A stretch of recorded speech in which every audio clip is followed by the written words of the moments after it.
Hello everyone, welcome back to Daylight and Daisies. In this video, I'm going to be showing you how I mix architecturally stunning maples and foliage with fragrant flowering perennials for Patio Bliss here in Canada. Is your outdoor space lacking that professional high-impact wow factor? Mine really was, and so I don't know, just like most people, I went ahead and started layering it in, and I got some really good advice from someone who told me that more is actually better with plants, especially in the beginning, because you can always take out what doesn't work, and ultimately you will lose some along the way. But we are fixing that, mixing structural maples with softer lavenders and these beautiful flowers such as fuchsia and begonias in this basket, as well as little hanging baskets that I got actually at Dollar Tree, believe it or not, filled with perennials and beautiful flowers, even some annuals. It really does redefine the patio aesthetic, and it uses these specific layering techniques to create that sensory retreat feel that lasts all season long.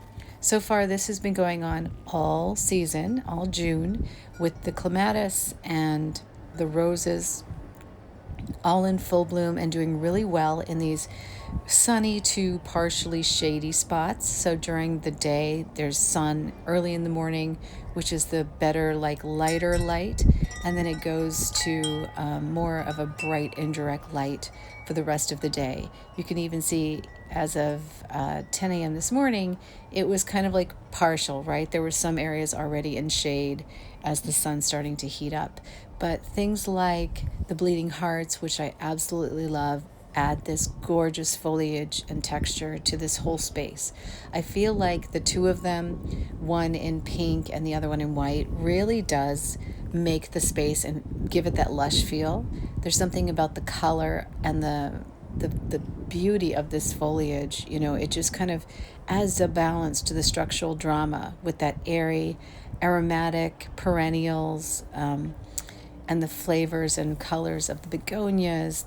The red on this plant is just amazing, right? So the coral bells is beautiful. And I'm layering an architecture of elegant flowers, lace leaf Japanese maples, intoxicating scents of jasmine, roses.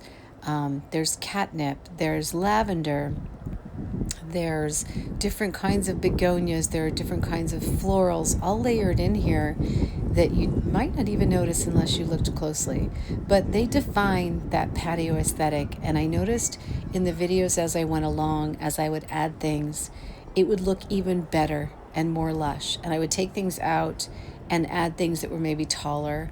The azaleas, oh my goodness, they were early on and they were in full bloom. They were just gorgeous. So between the different kinds of begonias that I've brought in along the month, the azaleas in full bloom, the coral bells with their beautiful foliage, the Japanese maples, against that softness of the fragrance of the roses and the jasmine, I'm thinking sensory sanctuary, because you've got structural drama with airy aromatic perennials. It's sophisticated, and I think it's impactful in container displays. But there's nothing like those bright begonias, right? So between azaleas and begonias, and then little pops of color in between, which you might have to bring in fresh, that really makes that maintenance look so beautiful and lush. And that original idea of, putting more into the space than you would typically do, it made a huge difference from when I started to where I am now. The creeping Jenny as well, can I just mention that? It overflowed the pots, especially on the back wall. It didn't really like the containers hanging on the railings as much as it loved those pots in the back. So those lush pots filled with beautiful bright green, paired along with the bright foliage of the coleus, that to me was so impactful and made a huge display. I'm so glad I did that. So just imagine walking onto your patio and being met with this kind of gorgeous, lush architecture. You dive into the art of sophisticated container gardening with me every week here at Daylight and Daisies. And as we enjoy spring and summer months on the patio in Canada, and then winter months inside with all of the tropicals and the beautiful foliage and things that I'm developing on the inside, this is just a fun channel to follow. Because isn't gardening just so fun? It's about building an immersive and high impactful sanctuary for yourself, somewhere that you can recharge and get inspired to see every day. That visual is really important in life, so don't let your space become stagnant.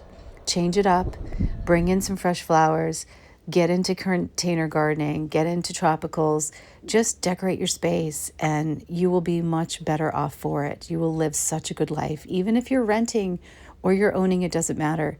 Definitely invest in these plants because they are beautiful.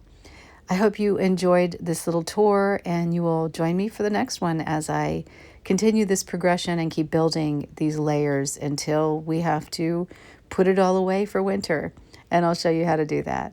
Have a wonderful day, and I'll just let you know about what's coming up in July on this exciting side of my patio. So I have something pretty cool coming up.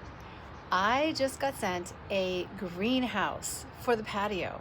Not that kind of greenhouse, but like a real greenhouse for this patio. I'm so excited to see if it fits and if it works out. It is so pretty. I can't wait to show it to you.